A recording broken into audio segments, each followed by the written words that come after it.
Sri Aurobindo's Savitri, a legend and a symbol. Book 6, The Book of Fate, Canto 2, The Way of Fate and the Problem of Pain.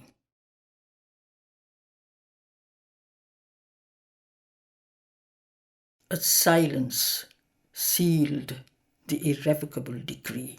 The word of fate that fell from heavenly lips, fixing a doom no power could ever reverse, unless heaven's will itself could change its course. Or so it seemed.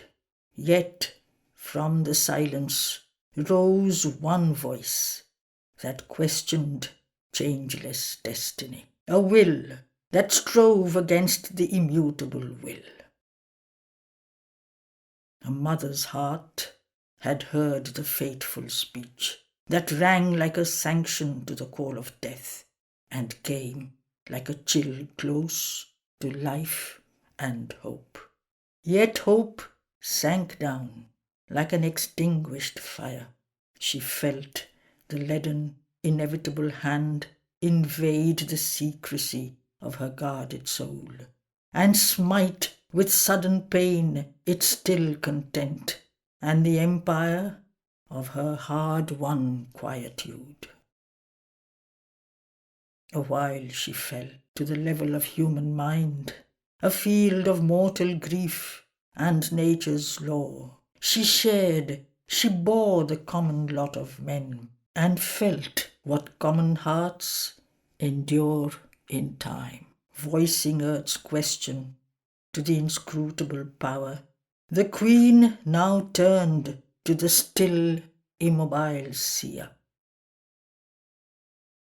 Assailed by the discontent in nature's depths, partner in the agony of dumb-driven things, and all the misery, all the ignorant cry, passionate like sorrow, questioning heaven, she spoke, lending her speech to the surface soul on earth. She uttered the suffering in the world's dumb heart and man's revolt against his ignorant fate. O seer, in the earth's strange twi-natured life, by what pitiless adverse necessity, or what cold freak of a creator's will, by what random accident or governed chance that shaped a rule out of fortuitous steps, made destiny from an hour's emotion, came into the unreadable mystery of time, the direr mystery of grief and pain? Is it thy God who made this cruel law? Or some disastrous power has marred his work, and he stands helpless to defend or save? A fatal seed was sown in life's false start, when evil twinned with good on earthly soil. Then first appeared the malady of mind, its pang of thought, its quest for the aim of life. It twisted into forms of good and ill the frank simplicity of the animal's acts. It turned the straight path, hewn by the body's gods, followed the zigzag of the uncertain course of life that wanders, seeking for its aim in the pale starlight falling from thought's skies. Its guides the unsure idea, the wavering will. Lost was the instinct's safe identity with the arrow point of being's inmost sight. Marred the sure steps of nature's simple walk, and truth and freedom in the growing soul. Out of some ageless innocence and peace, privilege of souls not yet betrayed to birth, cast down to suffer on this hard, dangerous earth, our life was born in pain and with a cry. Although earth nature welcomes heaven's breath, inspiring matter with a will to live, 1,000 ills assail the mortal's hours, and wear away the natural joy of life. Our bodies are an engine cunningly made, but for all its parts as cunningly are planned, contrived ingeniously with demon skill, its apt, inevitable heritage of mortal danger and peculiar pain, its payment of the tax of time and fate, its way to suffer and its way to die. This is the ransom of our high estate, the sign and stamp of our humanity. A grisly company of maladies come, licensed lodgers into man's bodily house, purveyors of death and torturers of life. In the malignant hollows of the world, in its subconscient cavern passages, ambushed they lie, waiting their hour to leap, surrounding with danger the sieged city of life. Admitted into the citadel of man's days, they mine his force and maim or suddenly kill. Ourselves within us lethal forces nurse. We make of our own enemies our guests.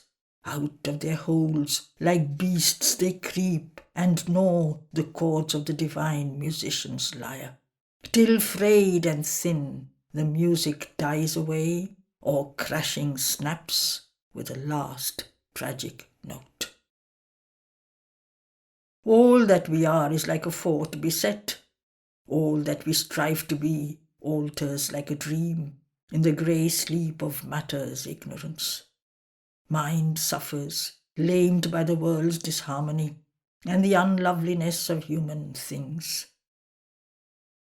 A treasure misspent or cheaply, fruitlessly sold in the bazaar of a blind destiny. A gift of priceless value from time's gods, lost or mislaid in an uncaring world. Life is a marvel missed, an art gone dry.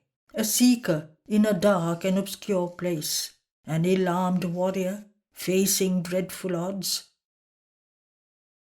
an imperfect worker given a baffling task, an ignorant judge of problems ignorance made. Its heavenward flights reach closed and keyless gates, its glorious outbursts peter out in mire. On nature's gifts to man a curse was laid. All walks enarmed by its own opposites. Error is the comrade of our mortal thought, and falsehood lurks in the deep bosom of truth. Sin poisons with its vivid flowers of joy, or leaves a red scar burnt across the soul. Virtue is a grey bondage and a jail. At every step is laid for us a snare. Alien to reason and the spirit's light, our fount of action from a darkness wells. Its ignorance and nescience are our roots. A growing register of calamities is the past's account, the future's book of fate. The centuries pile man's follies and man's crimes upon the countless crowd of nature's ills. As if the world's stone load was not enough, a crop of miseries obstinately sown by his own hand in the furrows of the gods. The vast, increasing tragic harvest reaped from old misdeeds buried by oblivious time. He walks by his own choice into hell's trap. This mortal creature is his own worst foe. His science is an artificer of doom. He ransacks earth for means to harm his kind. He slays his happiness and others' good. Nothing has he learnt from time and its history, even as of old in the raw youth of time, when earth ignorant ran on the highways of fate. Old forms of evil cling to the world's soul. War, making naught the sweet, smiling calm of life, battle and rapine, ruin and massacre are still the fierce pastimes of man's warring tribes. An idiot hour destroys what centuries made. His wanton rage or frenzied hate lays low the beauty and greatness by his genius wrought and the mighty output of a nation's toil. All he has achieved he drags to the precipice. His grandeur he turns to an epic of doom and fall. His littleness crawls content through squalor and mud. He calls heaven's retribution on his head and wallows in his self-made misery. A part author of the cosmic tragedy, his will conspires with death and time and fate. His brief appearance on the enigma'd earth ever recurs, but brings no high result to this wanderer through the aeon rings of God that shut his life in their vast longevity. His soul's wide search and ever-returning hopes pursue the useless orbit of their course in a vain repetition of lost toils across a track of soon-forgotten lives. All is an episode in a meaningless tale. Why is it all? And wherefore are we here? If to some being of eternal bliss it is our spirit's destiny to return, or some still impersonal height of endless calm, since that we are, and out of that we came, whence rose the strange and sterile interlude, lasting in vain through interminable time? Who willed to form or feign a universe in the cold and endless emptiness of space? Or if these beings must be, and their brief lives, what need had the soul of ignorance and tears? Whence rose the call for sorrow and for pain? Or all came helplessly, without a cause? What power forced the immortal spirit to birth? The eternal witness, once of eternity, a deathless sojourner mid transient scenes, he camps in life's half-lit obscurity amid the debris of his thoughts and dreams. Or who persuaded it to fall from bliss and forfeit its immortal privilege? Who laid on it the ceaseless will to live, a wanderer in this beautiful, sorrowful world, and bear its load of joy and grief and love? Or if no being watches the works of time, what hard impersonal necessity compels the vain toil of brief living things? A great illusion then has built the stars. But where then is the soul's security, its poise in this circling of unreal suns? Or else it is a wanderer from its home who strayed into a blind alley of time and chance and finds no issue from a meaningless world. Or where begins and ends illusion's reign? Perhaps the soul we feel is only a dream, eternal self, a fiction sensed in trance. Then, after a silence, Narad made reply. Tuning his lips to earthly sound, he spoke, and something now of the deep sense of fate weighted the fragile hints of mortal speech. His forehead shone with vision solemnized, turned to a tablet of supernal thoughts, as if characters of an unwritten tongue had left in its breadth the inscriptions of the gods. Bare in that light, time toiled, his unseen works detected, the broad-flung, far-seeing schemes unfinished, which his aeoned flight unrolls, were mapped already in that world-wide look. Was then the sun a dream, because there is night? Hidden in the mortal's heart, the eternal lives. He lives secret in the chamber of thy soul. A light shines there, nor pain nor grief can cross. A darkness stands between thyself and him. Thou canst not hear or feel the marvellous guest. Thou canst not see the beatific Son. O Queen, thy thought is a light of the ignorance. Its brilliant curtain hides from thee God's face. It illumes a world born from the inconscience, but hides the immortal's meaning in the world. Thy mind's light hides from thee the eternal's thought. Thy heart's hopes hide from thee the eternal's will. Earth's joys shut from thee the immortal's bliss. Thence rose the need of a dark intruding God, the world's dread teacher, the creator pain. Where ignorance is, there suffering too must come. Thy grief is a cry of darkness to the light. Pain was the firstborn of the inconscience, which was thy body's dumb original base. Already slept there pain's subconscient shape, a shadow in a shadowy tenebrous womb. Till life shall move, it waits to wake and be.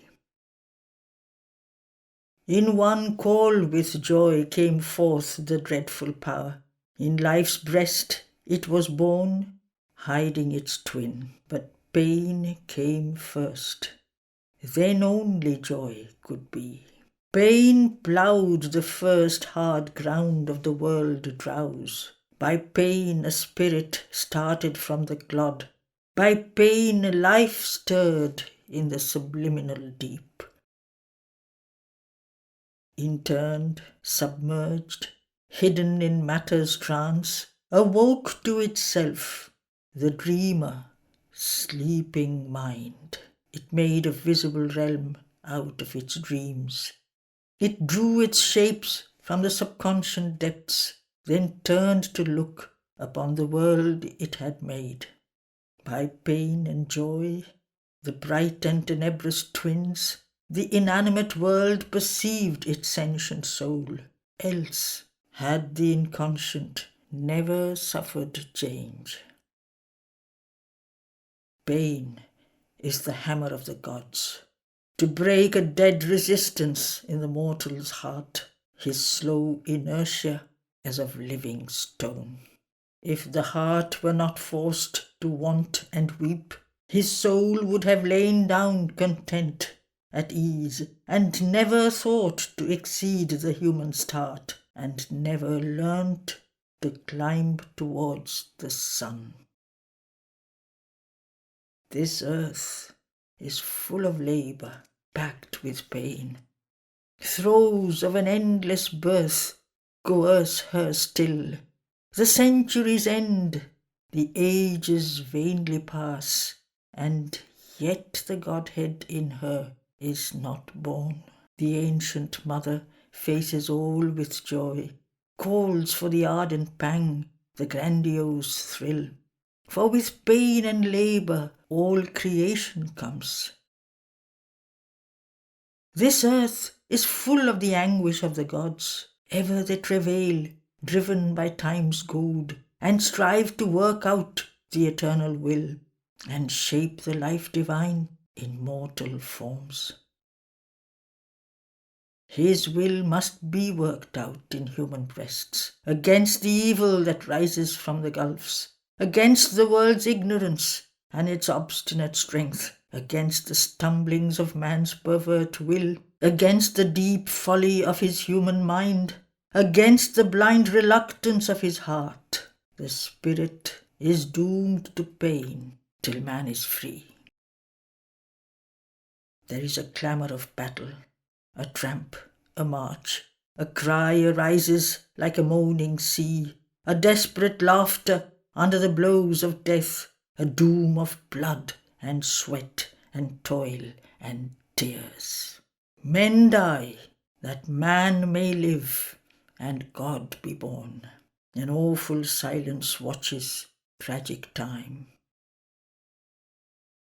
Pain is the hand of nature, sculpturing men to greatness. An inspired labour chisels with heavenly cruelty an unwilling mould. Implacable in the passion of their will, lifting the hammers of titanic toil, the demiurges of the universe work. They shape with giant strokes their own. Their suns are marked with their enormous stamp of fire. Although the shaping God's tremendous touch is torture unbearable to mortal nerves, the fiery spirit grows in strength within and feels a joy in every titan pang. He who would save himself lives bare and calm. He who would save the race must share its pain. This he shall know who obeys that grandiose urge. The great who came to save this suffering world and rescue out of time's shadow and the law must pass beneath the yoke of grief and pain. They are caught by the wheel that they had hoped to break. On their shoulders they must bear man's load of fate. Heaven's riches they bring, their sufferings count the price, or they pay the gift of knowledge with their lives. The Son of God, born as the Son of Man, has drunk the bitter cup, owned Godhead's debt, the debt the eternal owes to the fallen kind. His will has bound to death and struggling life that yearns in vain for rest and endless peace. Now is the debt paid, wiped off the original score. The Eternal suffers in a human form. He has signed salvation's testament with his blood. He has opened the doors of his undying peace. The deity compensates the creature's claim. The Creator bears the law of pain and death. Retribution smites the incarnate God. His love has paved the mortal's road to heaven. He has given his life and light to balance here the dark account of mortal ignorance. It is finished.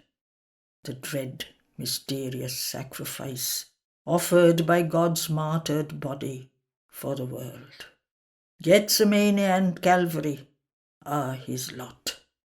He carries the cross on which man's soul is nailed.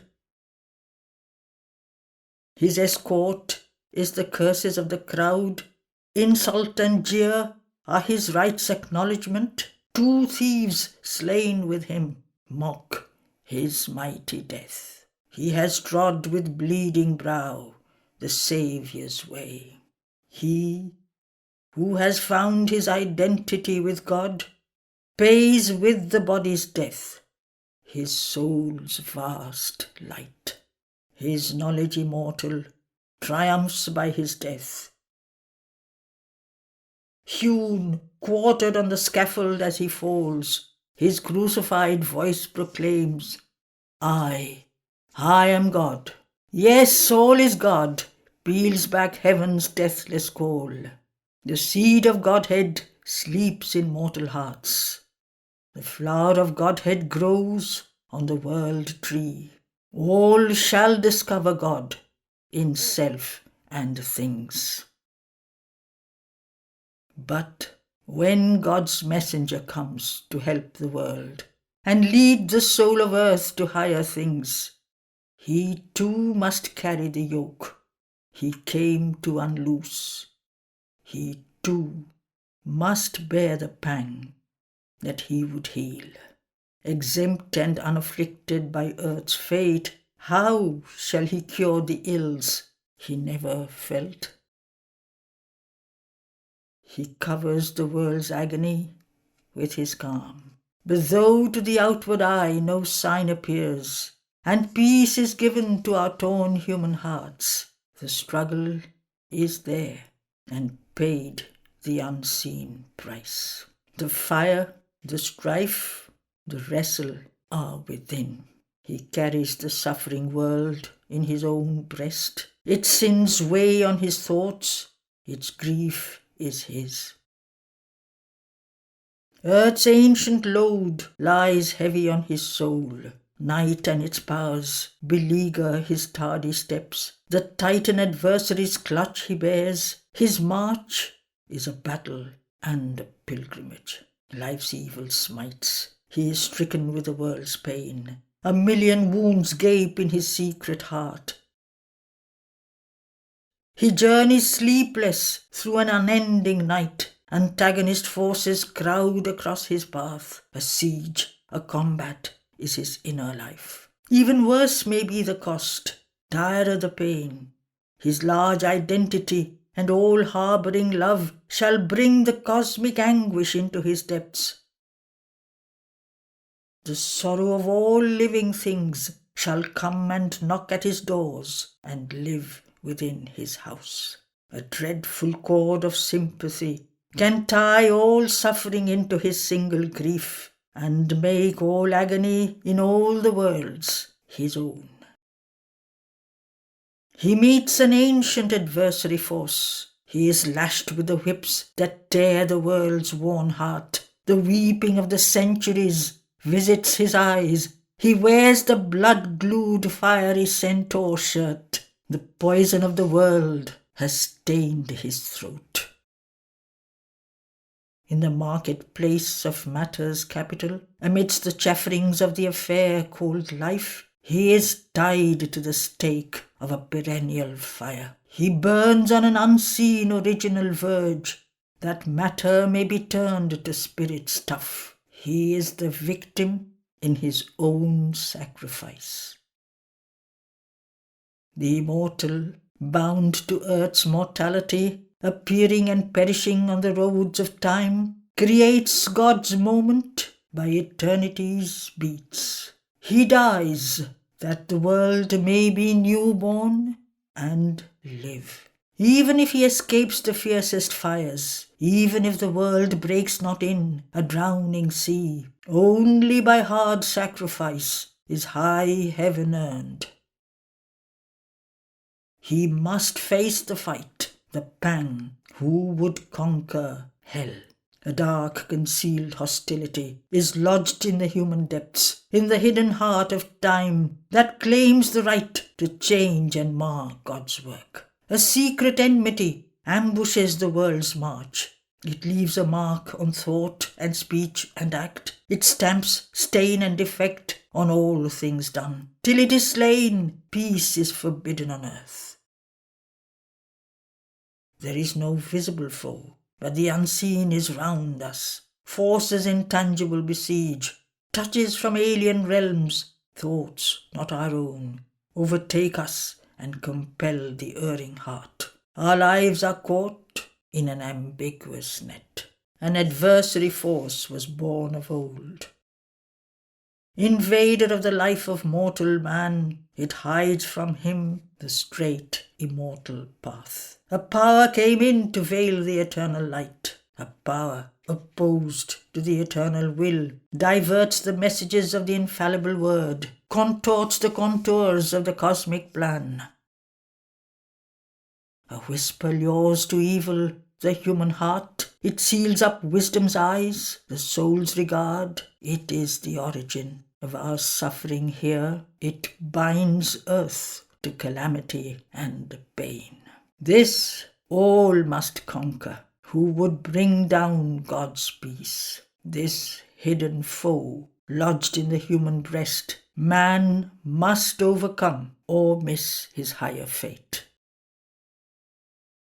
This is the inner war without escape. Hard is the world Redeemer's heavy task. The world itself becomes his adversary. Those he would save are his antagonists. This world is in love with its own ignorance. Its darkness turns away from the Saviour light. It gives the cross in payment for the crown. His work is a trickle of splendour in a long night.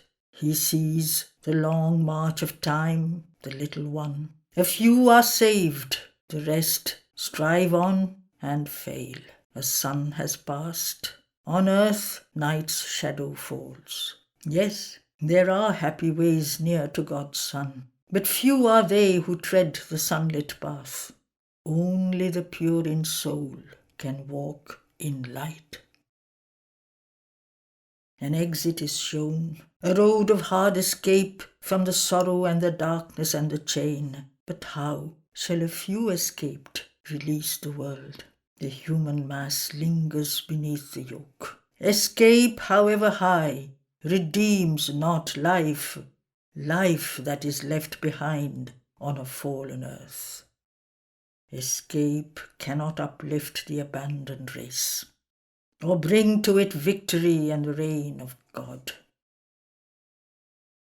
A greater power must come, a larger light. Although light grows on earth and night recedes, yet till the evil is slain in its own home, and light invades the world's inconscient base, and perished has the adversary force, he still must labour on, his work half done. One yet may come, armoured, invincible, his will immobile meets the mobile hour. The world's blows cannot bend that victor head. Calm and sure are his steps in the growing night. The goal recedes, he hurries not his pace. He turns not to high voices in the night. He asks no aid from the inferior gods. His eyes are fixed on his immutable aim. Man turns aside or chooses easier paths. He keeps to the one high and difficult road that soul can climb to the eternal's peaks. The ineffable plains already have felt his tread. He has made heaven and earth his instruments, but the limits fall from him of earth and heaven. Their law he transcends, but uses as his means. He has seized life's hands, he has mastered his own heart. The feints of nature mislead not his sight. Inflexible his look towards truth's far end. Fate's deaf resistance cannot break his will. In the dreadful passages, the fatal paths, invulnerable his soul, his heart unslain. He lives through the opposition of earth's powers, and nature's ambushes, and the world's attacks. His spirit's stature transcending pain and bliss, he fronts evil and good with calm and equal eyes. He too must grapple with the riddling sphinx and plunge into her long obscurity.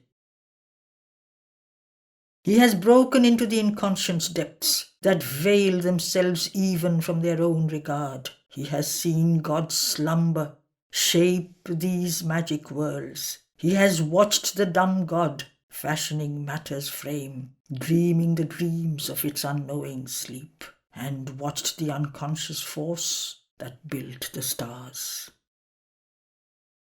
He has learned the inconscious workings and its law, its incoherent thoughts and rigid acts, its hazard wastes of impulse and idea, the chaos of its mechanic frequencies, its random calls, its whispers falsely true, misleaders of the hooded, listening soul.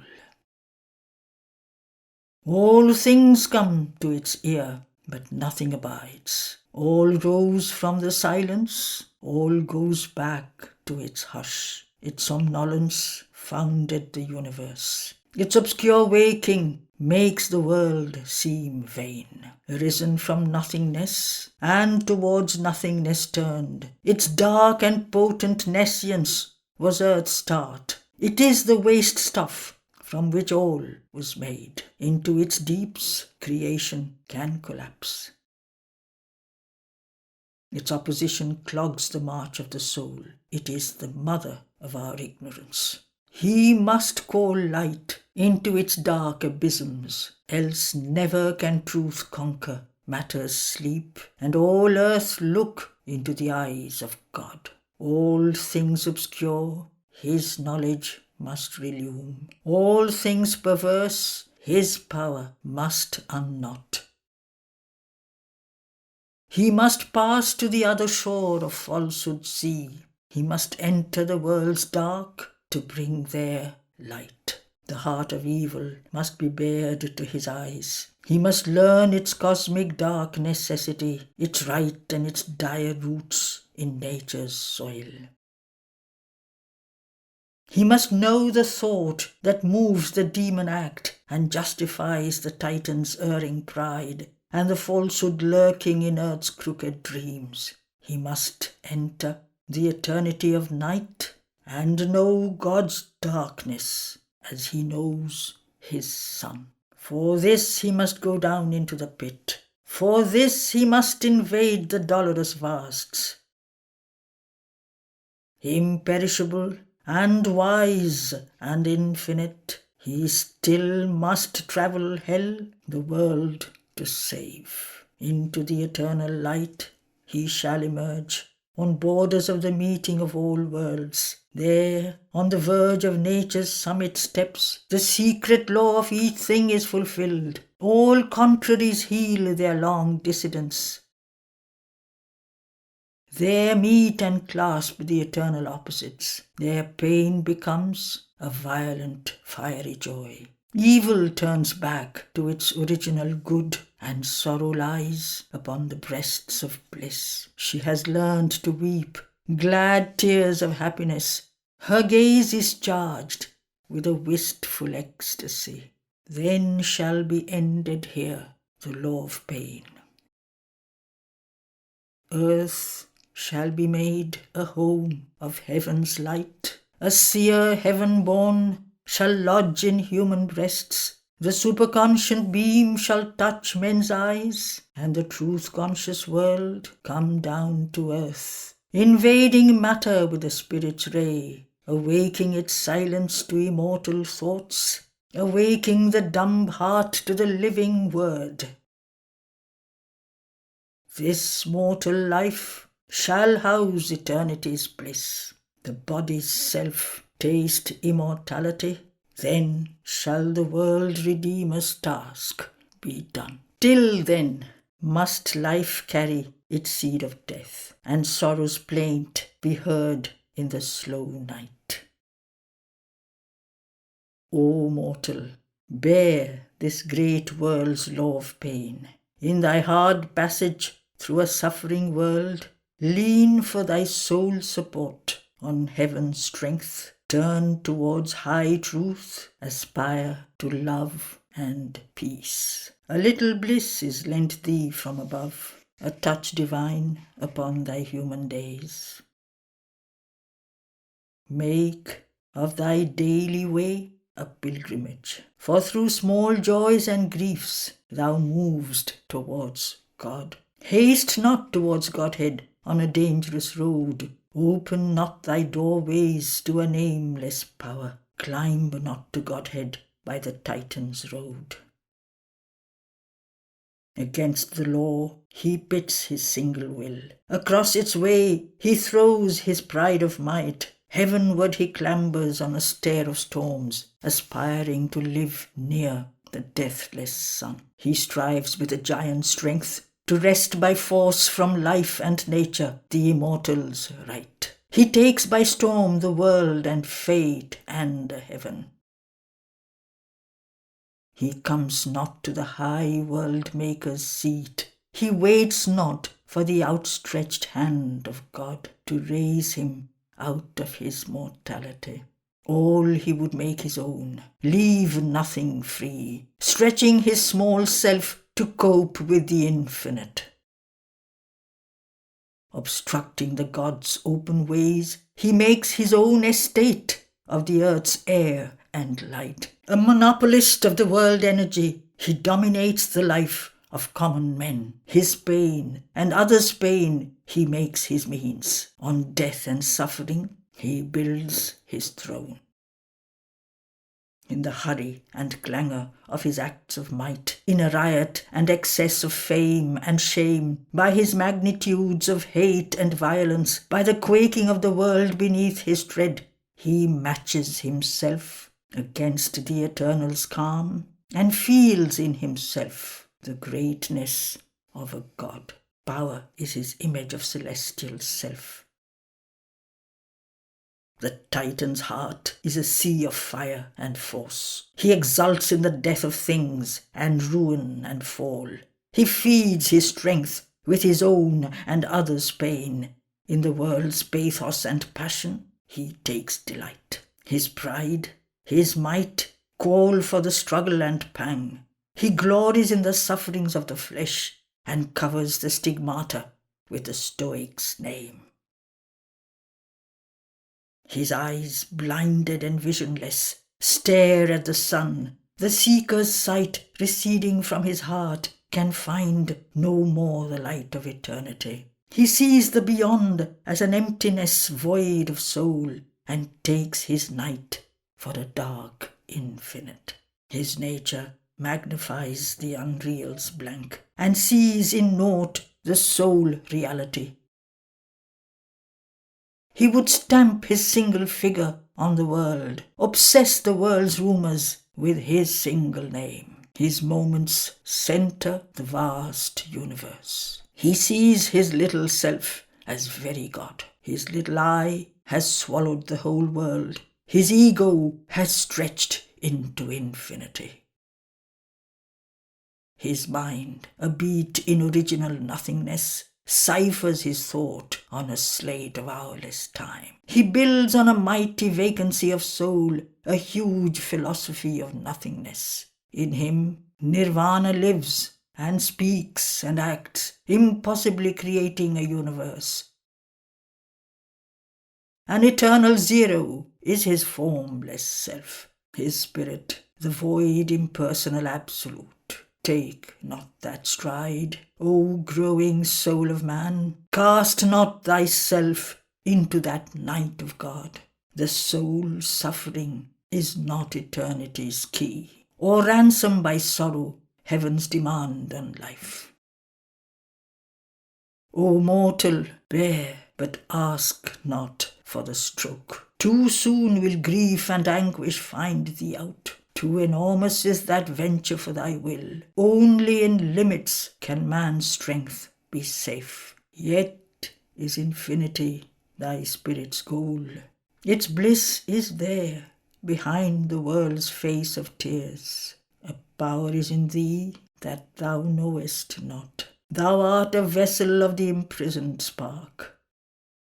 It seeks relief from time's envelopment, and while thou shut'st it in, the seal is pain.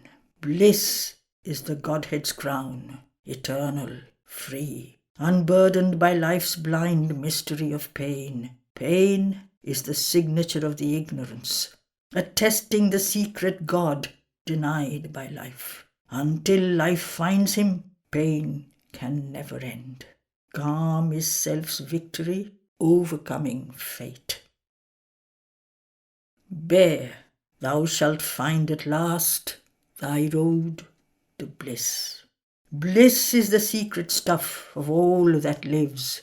Even pain and grief are garbs of world delight.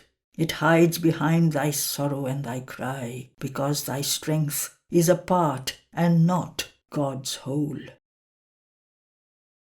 Because, afflicted by the little self, thy consciousness forgets to be divine, as it walks in the vague penumbra of the flesh and cannot bear the world's tremendous touch. Thou criest out and sayest that there is pain. Indifference, pain and joy, a triple disguise, attire of the rapturous dancer in the ways, withhold from thee the body of God's bliss. Thy spirit's strength shall make thee one with God. Thy agony shall change to ecstasy. Indifference deepen into infinity's calm, and joy laugh nude on the peaks of the Absolute.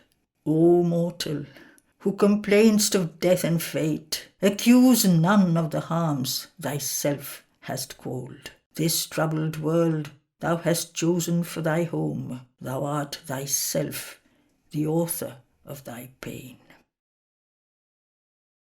Once in the immortal boundlessness of self, in a vast of truth and consciousness and light, the soul looked out from its felicity. It felt the spirit's interminable bliss. It knew itself deathless, timeless, spaceless, one.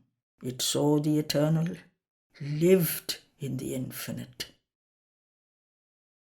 Then, curious of a shadow thrown by truth, it strained towards some otherness of self. It was drawn to an unknown face, peering through night. It sensed a negative infinity,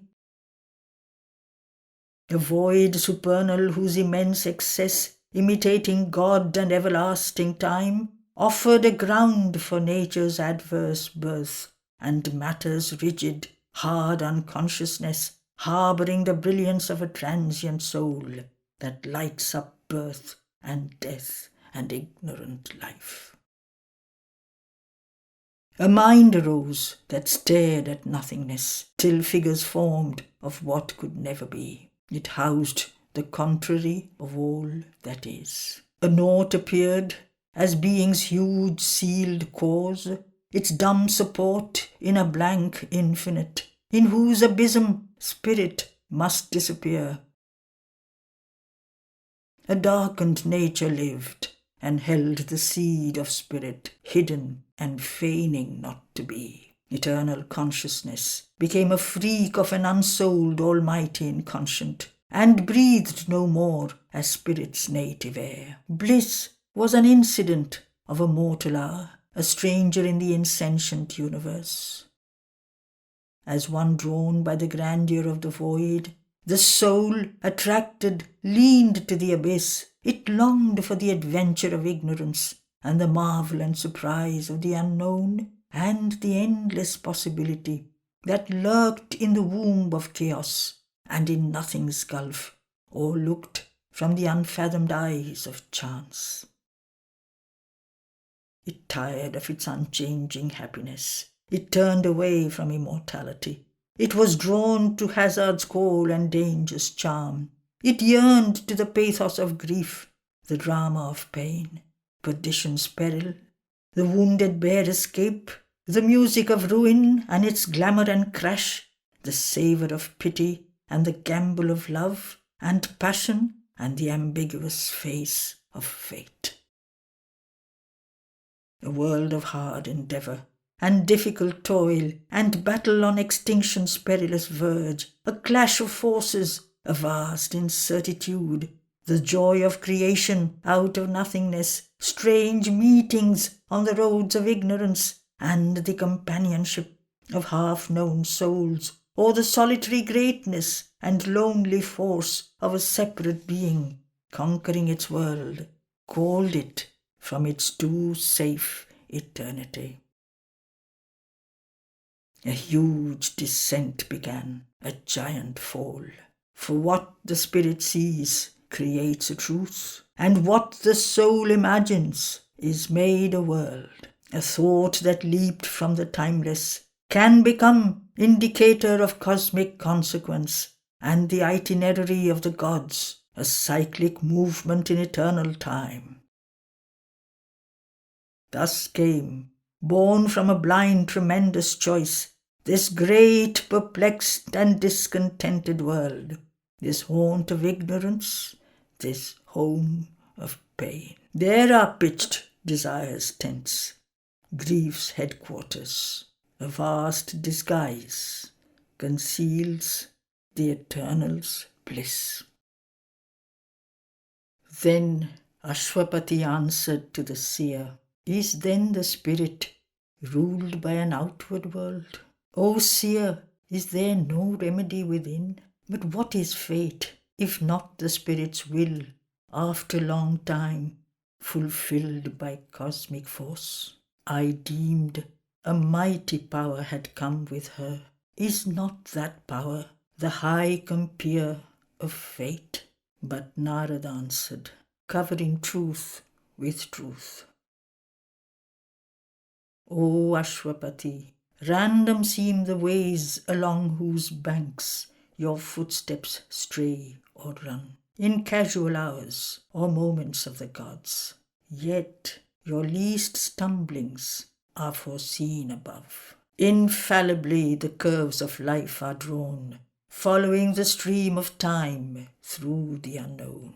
They are led by a clue the calm immortals keep. This blazoned hieroglyph of prophet mourns a meaning more sublime in symbols writes than sealed thought wakes to. But of this high script how shall my voice convince the mind of earth? Heaven's wiser love rejects the mortal's prayer. Unblinded by the breath of his desire, unclouded by the mists of fear and hope, it bends above the strife of love with death. It keeps for her privilege of pain.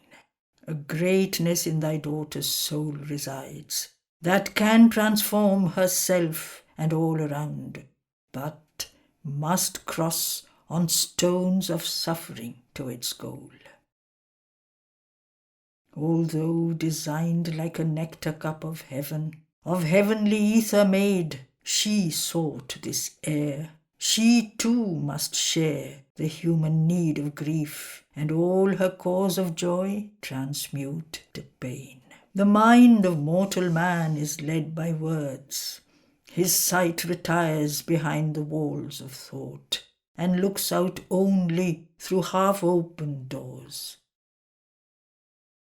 He cuts the boundless truth into sky strips, and every strip he takes for all the heavens. He stares at infinite possibility and gives to the plastic vast the name of chance. He sees the long results of an all-wise force, planning a sequence of steps in endless time, but in its links imagines a senseless chain, or the dead hand of cold necessity.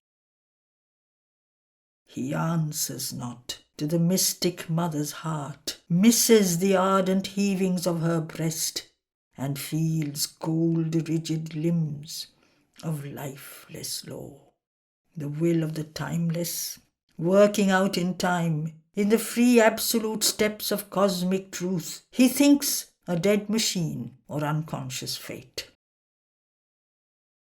A magician's formulas have made matter's laws, and while they last, all things by them are bound. But the spirit's consent is needed for each act, and freedom walks in the same pace with law. All here can change, if the magician choose.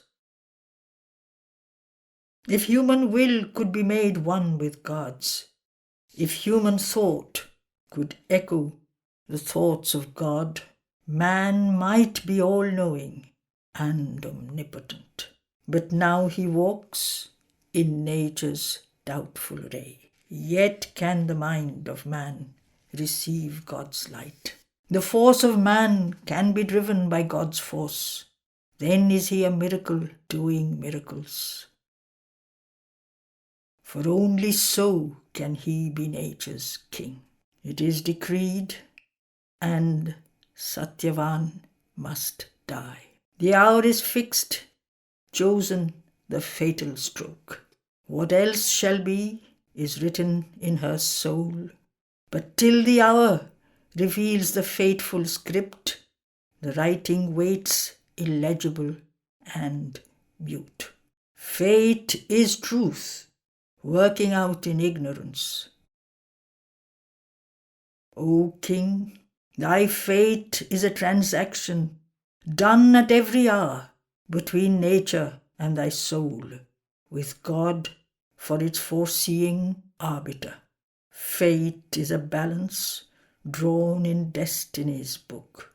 Man can accept his fate, he can refuse.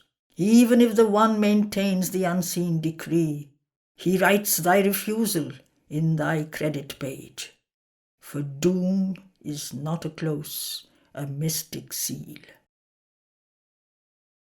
Arisen from the tragic crash of life, arisen from the body's torture and death, the spirit rises, mightier by defeat. Its godlike wings grow wider with each fall. Its splendid failures sum to victory.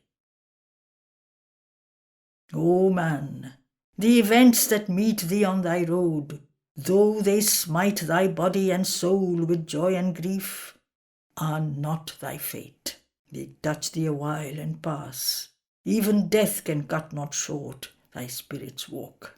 Thy goal, the road thou choosest, are thy fate. On the altar, throwing thy thoughts, thy heart, thy works, thy fate is a long sacrifice to the gods, till they have opened to thee thy secret self, and made thee one with the indwelling God. O soul, intruder in nature's ignorance, armed traveller to the unseen supernal heights, thy spirit's fate is a battle and ceaseless march against invisible opponent powers, a passage from matter into timeless self. Adventurer through blind unforeseeing time, a forced advance through a long line of lives, it pushes its spearhead through the centuries, across the dust and mire of the earthly plain, on many guarded lines and dangerous fronts, in dire assaults, in wounded slow retreats, holding the ideal's ringed and battered fort, or fighting against odds in lonely posts, or camped in night around the bivouac's fires, awaiting the tardy trumpets of the dawn, in hunger and in plenty and in pain, through peril and through triumph and through fall, through life's green lanes and over her desert sands, up the bold moor, along the sunlit ridge,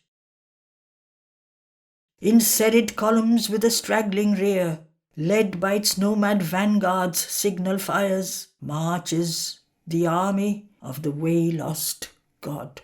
Then late the joy ineffable is felt. Then he remembers his forgotten self. He has refound the skies from which he fell. At length his front's indomitable line forces the last passes of the ignorance, advancing beyond nature's last known bounds, reconnoitring the formidable unknown. Beyond the landmarks of things visible, it mounts through a miraculous upper air, till climbing the mute summit of the world, he stands upon the splendor peaks of God. In vain thou mournest that Satyavan must die. His death is a beginning of greater life. Death is the spirit's opportunity. A vast intention has brought two souls close, and love and death conspire towards one great end. For out of danger and pain, heaven bliss shall come. Time's unforeseen event, God's secret plan. This world was not built with random bricks of chance. A blind God is not destiny's architect. A conscious power has drawn the plan of life. There is a meaning in each curve and line. It is an architecture high and grand, by many named and nameless masons built, in which unseeing hands obey the unseen, and of its master builders she is one.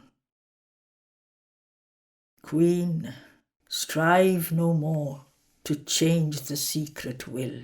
Time's accidents are steps in its vast scheme. Bring not thy brief and helpless human tears across the fathomless moments of a heart that knows its single will and God's as one. It can embrace its hostile destiny. It sits apart with grief and facing death, affronting adverse fate, armed and alone.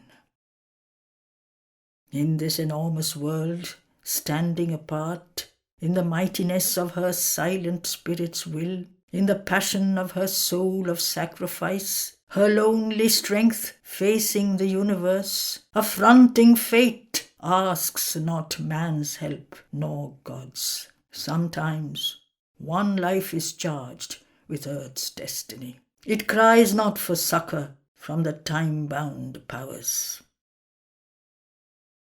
Alone she is equal to her mighty task.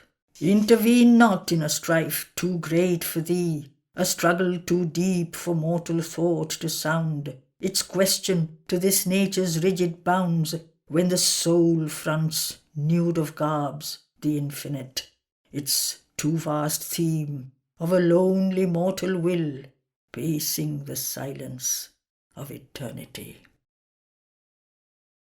As a star, uncompanioned, moves in heaven, unastonished by the immensities of space, travelling infinity by its own light, the great are strongest when they stand alone. A God-given might of being is their force, a ray from self-solitude of light, the guide. The soul that can live alone with itself meets God. Its lonely universe is their rendezvous. A day may come when she must stand unhelped on a dangerous brink of the world's doom and hers, carrying the world's future on her lonely breast, carrying the human hope in a heart left sole, to conquer or fail on a last desperate verge, alone with death and close to extinction's edge. Her single greatness in that last dire scene must cross alone a perilous bridge in time and reach an apex of world destiny where all is won or all is lost for man. In that tremendous silence, lone and lost, of a deciding hour in the world's fate, in her soul's climbing beyond mortal time, when she stands soul with death or soul with God, apart upon a silent desperate brink, alone with herself and death and destiny.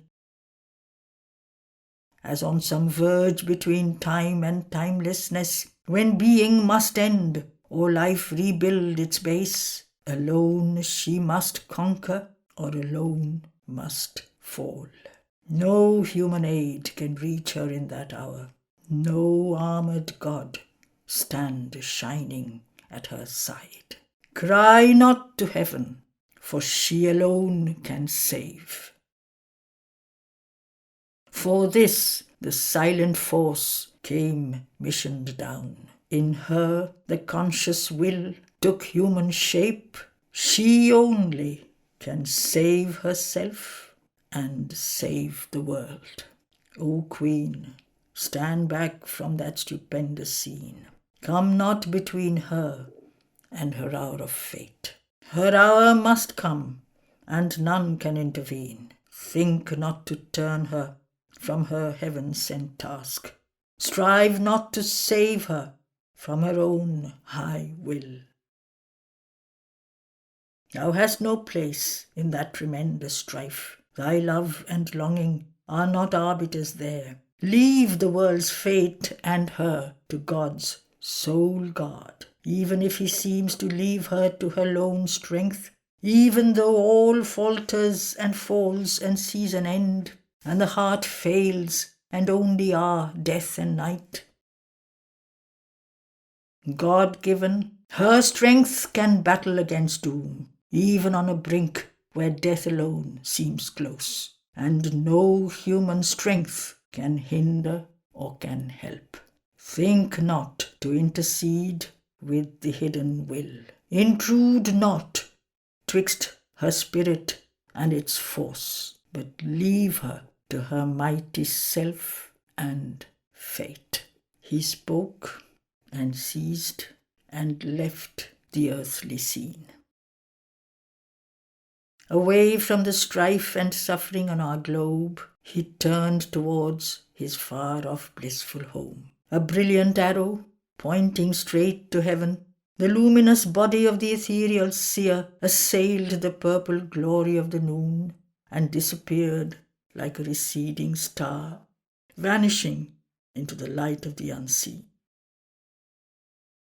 But still a cry was heard in the infinite, and still to the listening soul on mortal earth a high and far imperishable voice chanted the anthem of eternal love.